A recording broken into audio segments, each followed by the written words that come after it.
Turneu ndërkombëtar i futbollit për fëmijë dhe vajza nga mosha 9 deri në 15 vjeç, pas 5 ditëve garimi dje në stadiumin Niko Dovana në Durrës me ceremoninë e shpalljeve të më të mirëve, zyrtarisht përfundoi edicionin jubilar të 20 me radhë, Vllazënimi Cup 2025, ku të pranishëm krahas ekipeve pjesëmarrëse ishin përfaqësues të Federatës së Futbollit Shqiptar, përfaqësues të kompanive që kanë përkrahur këtë event tradicional në një ceremoni ku u ndan trofet për ekipet fituese në të gjitha grup moshat.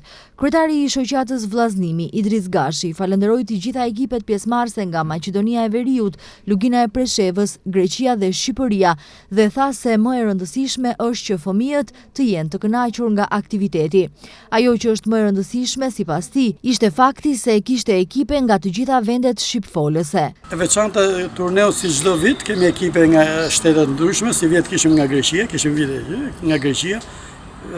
Kemi kalu shumë mirë me ata, janë një ekip shumë i mirë, i përgatitur. Sa i përket motos së këtij turneu ndërkombëtar, si gjithmonë edhe kësaj radhe ishte të ndryshëm por të barabartë. Këtë e pohoi edhe ideatori i këtij eventi, Idris Gashi.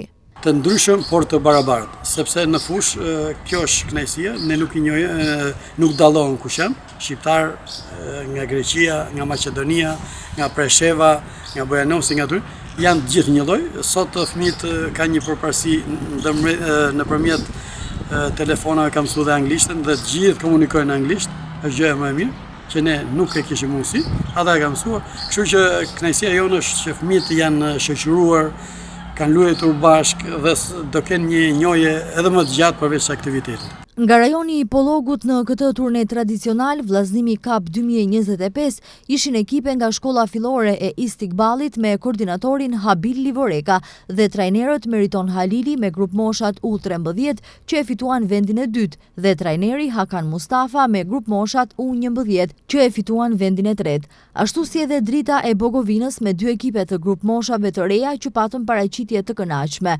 Futbollisti Leart Salihu i ekipit të Istikballit me 16 gola të shënuar, ishte golashënuesi më i miri i turneut dhe nga organizatori u nderua me një kupë speciale.